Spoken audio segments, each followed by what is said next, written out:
आषाढ़ पूर्णिमा के दिन सुनी जाने वाली श्री सत्यनारायण भगवान की कथा। श्री सत्यनारायण भगवान का आशीर्वाद आप पर और आपके संपूर्ण परिवार पर सदा सर्वदा बना रहे और आपकी सभी मनोकामनाएं श्री सत्यनारायण भगवान अवश्य पूर्ण करे, ऐसी हम मंगल कामना करते हैं। हे प्रिय भक्तों, पूर्णिमा के दिन श्री सत्यनारायण भगवान की कथा को सुनने से मनुष्य के सभी पाप और संकट कट जाते हैं तथा श्री सत्यनारायण भगवान सभी मनोकामनाओं को पूर्ण करते हैं। तो आइए सभी मनोकामना को पूर्ण करने वाली श्री सत्यनारायण भगवान की बड़ी ही पावन कथा का रसपान करते हैं। सभी भक्तजन अपने मन में गौरी पुत्र गणेश, माता पार्वती, वरुण देव, श्री सत्यनारायण भगवान और सभी देवी देवताओं का ध्यान करते हुए पूरे भक्ति भाव और प्रसन्न चित्त मन से कथा का रसपान करते हैं। श्री सत्यनारायण व्रत का पहला अध्याय। एक समय की बात है, नैमिषारण्य तीर्थ में शौनकादि 88,000 ऋषियों ने श्री सूत जी से पूछा, हे प्रभु, इस कलयुग में वेद विद्या रहित मनुष्यों को प्रभु भक्ति किस प्रकार मिल सकती है तथा उनका उद्धार कैसे होगा? हे मुनि श्रेष्ठ, कोई सा तप बताइए जिससे थोड़े समय में ही पुण्य मिले और मनवांछित फल भी मिल जाए। इस प्रकार की कथा सुनने की हम इच्छा रखते हैं। सर्व शास्त्रों के ज्ञाता सूत जी बोले, हे वैष्णवों में पूज्य, आप सभी ने प्राणियों के हित की बात पूछी है, इसलिए मैं एक से श्रेष्ठ व्रत को आप लोगों को बताऊंगा जिसे नारद जी ने लक्ष्मी नारायण जी से पूछा था और लक्ष्मीपति ने मुनिश्रेष्ठ नारद जी से कहा था। आप सब इसे ध्यान से सुनिए। एक समय की बात है, योगीराज नारद जी दूसरों के हित की इच्छा के लिए अनेकों लोकों में घूमते हुए मृत्यु लोक में आ पहुंचे।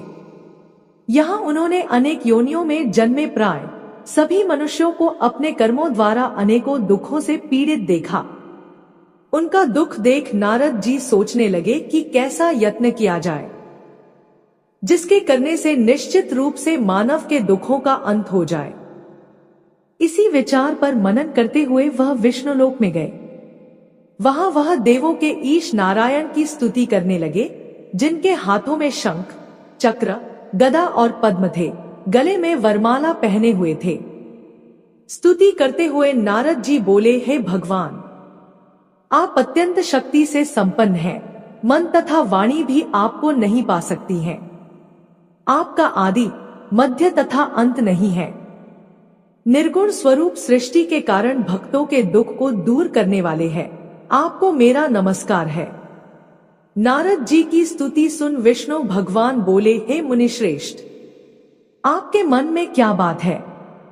आप किस काम के लिए पधारे हैं? उसे संकोच कहो।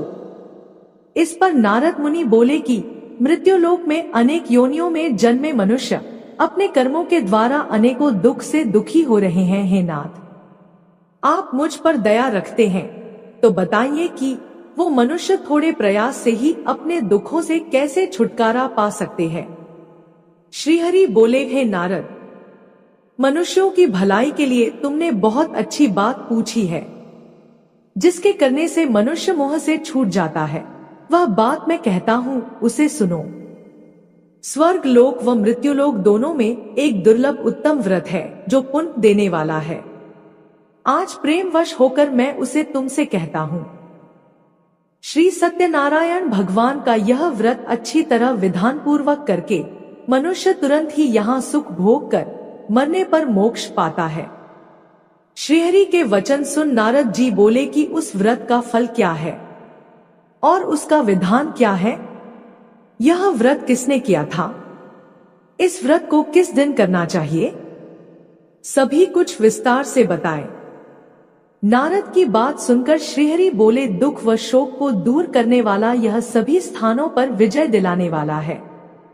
मानव को भक्ति व श्रद्धा के साथ शाम को श्री सत्यनारायण की पूजा धर्म परायण होकर ब्राह्मणों व बंधुओं के साथ करनी चाहिए। भक्ति भाव से ही नैवेद्य, केले का फल, घी, दूध और गेहूं का आटा सवाया ले। गेहूं के स्थान पर साठी का आटा, शक्कर तथा गुड़ लेकर वह सभी भक्षण योग्य पदार्थों को मिलाकर भगवान का भोग लगाए, ब्राह्मणों सहित बंधु बांधवों को भी भोजन कराए, उसके बाद स्वयं भोजन करें। भजन कीर्तन के साथ भगवान की भक्ति में लीन हो जाएं। इस तरह से सत्यनारायण भगवान का यह व्रत करने पर मनुष्य की सारी इच्छाएं निश्चित रूप से पूरी होती हैं।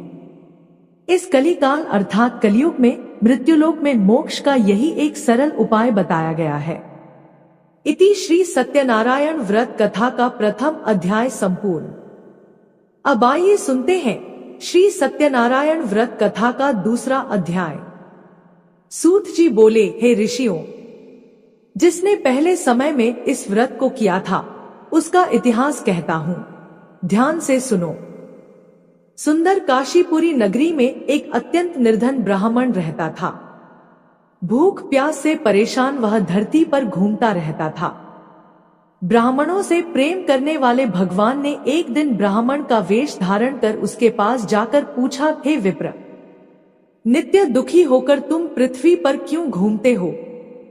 दीन ब्राह्मण बोला, मैं निर्धन ब्राह्मण हूं, भिक्षा के लिए धरती पर घूमता हूं। हे भगवान, यदि आप इसका कोई उपाय जानते हो तो बताइए।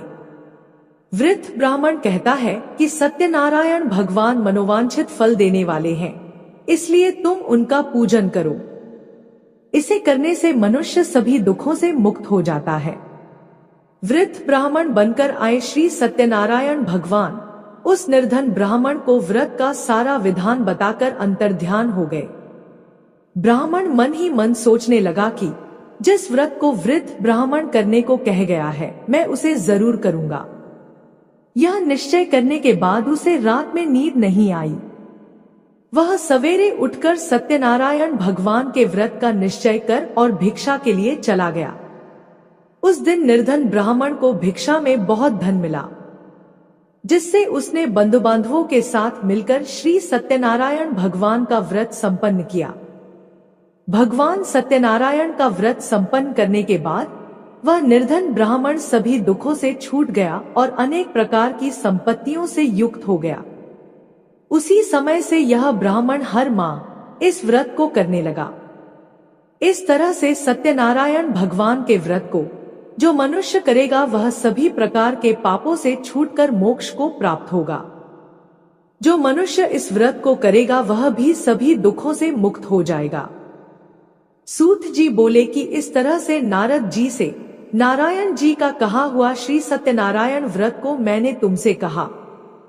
हे विप्रो, मैं अब और क्या कहूं?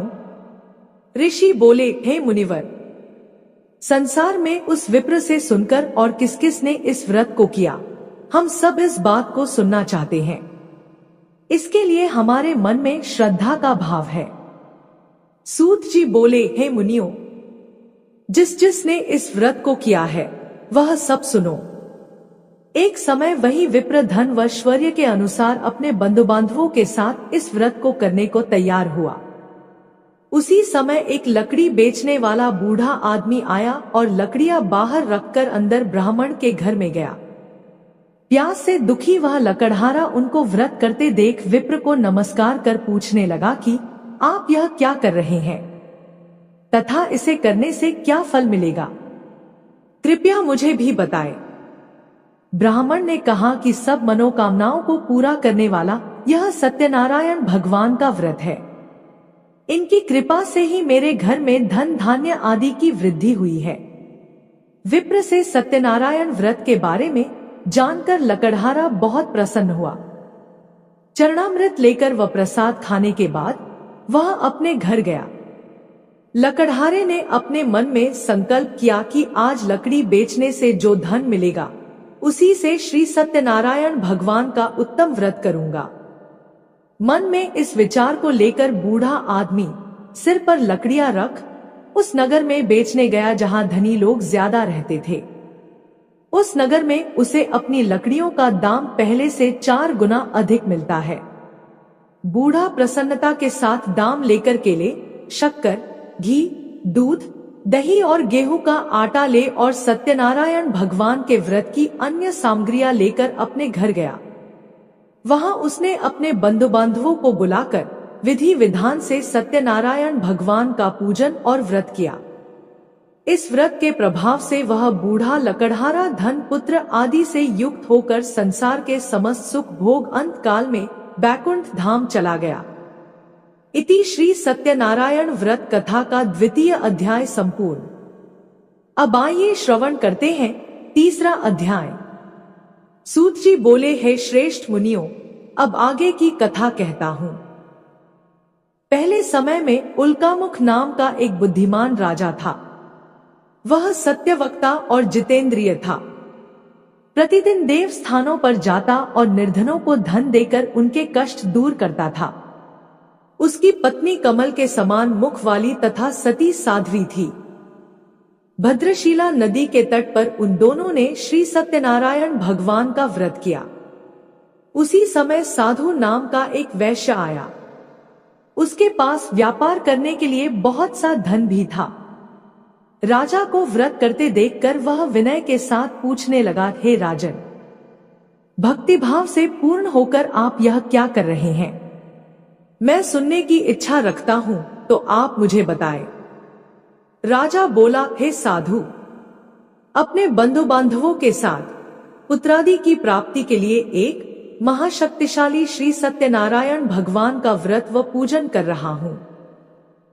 राजा के वचन सुन साधु आदर से बोला, हे राजन, मुझे इस व्रत का सारा विधान कहिए। आपके कथनानुसार मैं भी इस व्रत को करूंगा। मेरी भी संतान नहीं है और इस व्रत को करने से निश्चित रूप से मुझे संतान की प्राप्ति होगी। राजा से व्रत का सारा विधान सुन व्यापार से निवृत्त हो वह अपने घर गया। साधु वैश्य ने अपनी पत्नी को संतान देने वाले इस व्रत का वर्णन कह सुनाया और कहा कि जब मेरी संतान होगी तब मैं इस व्रत को करूंगा। साधु ने इस तरह के वचन अपनी पत्नी लीलावती से कहे। एक दिन लीलावती पति के साथ आनंदित हो सांसारिक धर्म में प्रवृत्त होकर सत्यनारायण भगवान की कृपा से गर्भवती हो गई। 10वें महीने में उसके गर्भ से एक सुंदर कन्या ने जन्म लिया। दिनों दिन वह से बढ़ने लगी जैसे कि शुक्ल पक्ष का चंद्रमा बढ़ता है। माता पिता ने अपनी कन्या का नाम कलावती रखा। एक दिन लीलावती ने मीठे शब्दों में अपने पति को याद दिलाया कि आपने सत्यनारायण भगवान के जिस व्रत को करने का संकल्प किया था उसे करने का समय आ गया है, आप इस व्रत को करिए।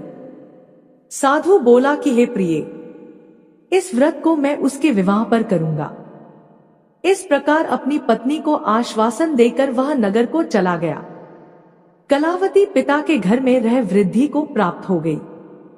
साधु ने एक बार नगर में अपनी कन्या को सखियों के साथ देखा तो तुरंत ही दूत को बुलाया और कहा कि मेरी कन्या के योग्य वर देख कर आओ। साधु की बात सुनकर दूत कंचन नगर में पहुंचा और वहां देखभाल कर लड़की के सुयोग्य वाणिक पुत्र को ले आया। सुयोग्य लड़के को देख साधु ने बंधु बांधवों को बुलाकर अपनी पुत्री का विवाह कर दिया। लेकिन दुर्भाग्य की बात ये कि साधु ने अभी भी श्री सत्यनारायण भगवान का व्रत नहीं किया। इस पर श्री भगवान क्रोधित हो गए और श्राप दिया कि साधु को अत्यधिक दुख मिले। अपने कार्य में कुशल साधु बनिया जमाई को लेकर समुद्र के पास स्थित होकर रत्नासारपुर नगर में गया। वहां जाकर दामाद ससुर दोनों मिलकर चंद्रकेतु राजा के नगर में व्यापार करने लगे। एक दिन भगवान सत्यनारायण की माया से एक चोर राजा का धन चुराकर भाग रहा था।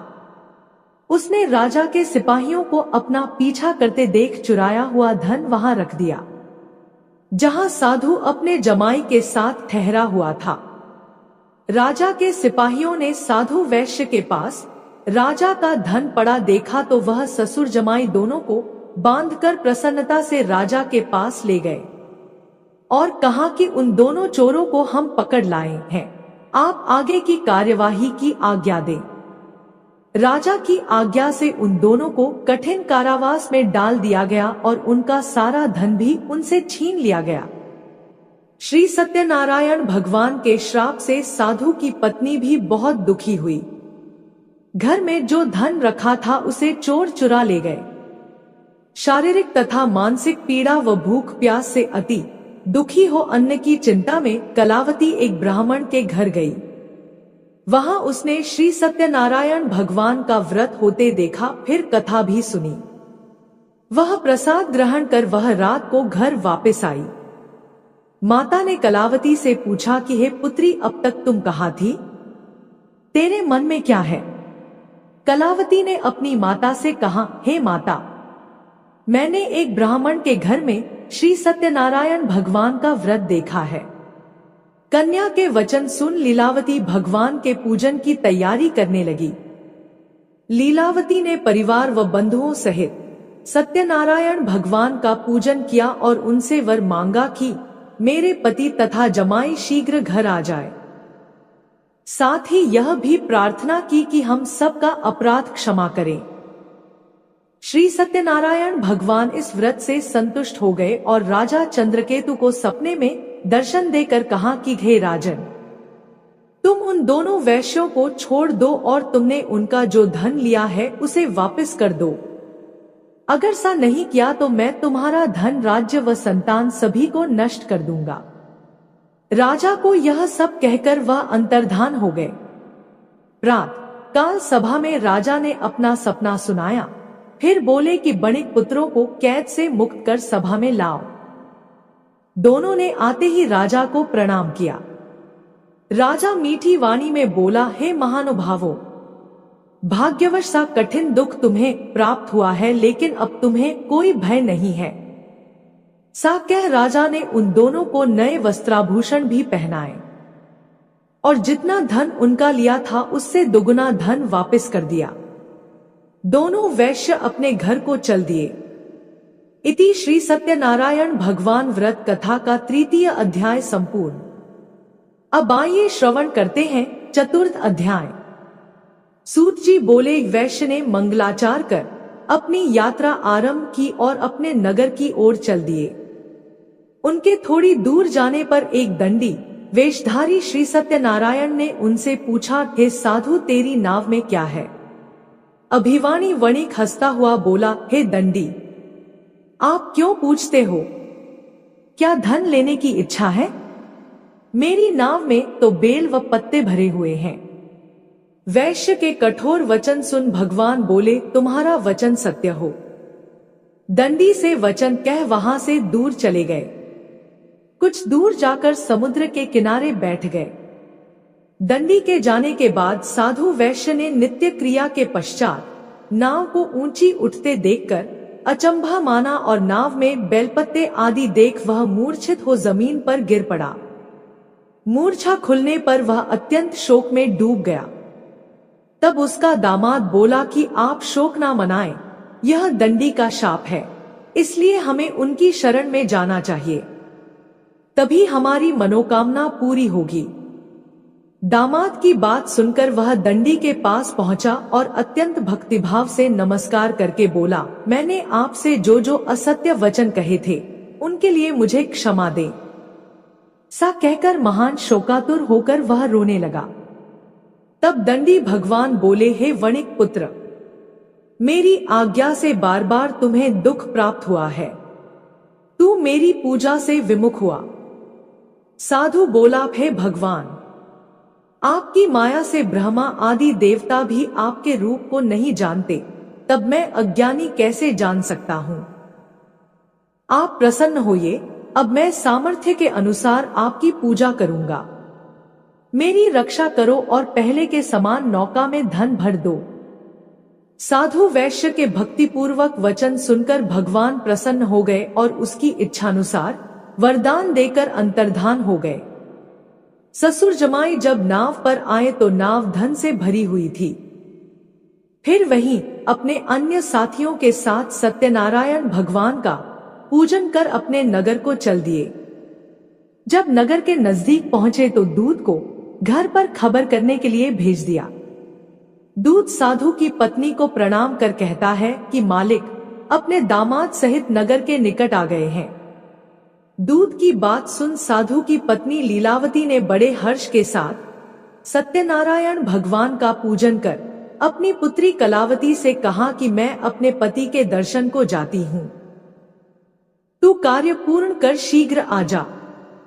माता के से वचन सुन कलावती जल्दी में प्रसाद छोड़ अपने पति के पास चली गई।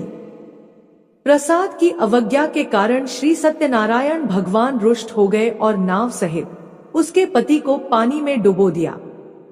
कलावती अपने पति को वहां ना पाकर रोती हुई जमीन पर गिर गई। नौका को डूबा हुआ देख व कन्या को रोता देख साधु दुखी होकर बोला कि हे प्रभु, मुझसे तथा मेरे परिवार से जो भूल हुई है उसे क्षमा करें। साधु के दीन वचन सुनकर श्री सत्यनारायण भगवान प्रसन्न हो गए और आकाशवाणी हुई, हे साधु, तेरी कन्या मेरे प्रसाद को छोड़कर आई है, इसलिए उसका पति अदृश्य हो गया है। यदि वह घर जाकर प्रसाद खाकर लौटती है तो इसे इसका पति अवश्य मिलेगा। सी आकाशवाणी सुन कलावती घर पहुंचकर प्रसाद खाती है और फिर आकर अपने पति के दर्शन करती है। उसके बाद साधु अपने बंधु बांधवों सहित श्री सत्यनारायण भगवान का विधि विधान से पूजन करता है। इस लोक का सुख भोग वह अंत में स्वर्ग जाता है। इति श्री सत्यनारायण भगवान व्रत कथा का 4th अध्याय संपूर्ण। अब आइए श्रवण करते हैं 5वां अध्याय। सूत जी बोले, हे ऋषियों, मैं और भी एक कथा सुनाता हूँ, उसे भी ध्यानपूर्वक सुनो। प्रजापालन में लीन तुंगध्वज नाम का एक राजा था। उसने भी भगवान का प्रसाद त्याग कर बहुत ही दुख सहन किया। एक बार वन में जाकर वन्य पशुओं को मारकर वह बड़ के पेड़ के नीचे आया। वहां उसने ग्वालों को भक्तिभाव से अपने बंधुओं सहित सत्यनारायण भगवान का पूजन करते देखा। अभिमानवश राजा उन्हें देखकर भी पूजा स्थान में नहीं गया और ना ही उसने भगवान को नमस्कार किया। ग्वालों ने राजा को प्रसाद दिया, लेकिन उसने वह प्रसाद नहीं खाया और प्रसाद को वहीं छोड़ वह अपने नगर को चला गया। जब वह नगर में पहुंचा तो वहां सब कुछ तहस-नहस हुआ पाया, तो वह शीघ्र ही समझ गया कि यह सब भगवान ने ही किया है। वह दोबारा ग्वालों के पास पहुंचा और विधि पूर्वक पूजा करके प्रसाद खाया तो श्री सत्यनारायण भगवान की कृपा से सब कुछ पहले जैसा हो गया। दीर्घकाल तक सुख भोगने के बाद मरणोपरांत उसे स्वर्गलोक की प्राप्ति हुई। जो मनुष्य परम दुर्लभ इस व्रत को करेगा तो भगवान सत्यनारायण की अनुकंपा से उसे धन धान्य की प्राप्ति होगी। निर्धन धनी हो जाता है और भयमुक्त हो जीवन जीता है। संतानहीन मनुष्य को संतान सुख मिलता है और सारे मनोरथ पूर्ण होने पर मानव अंतकाल में बैकुंठ धाम को जाता है।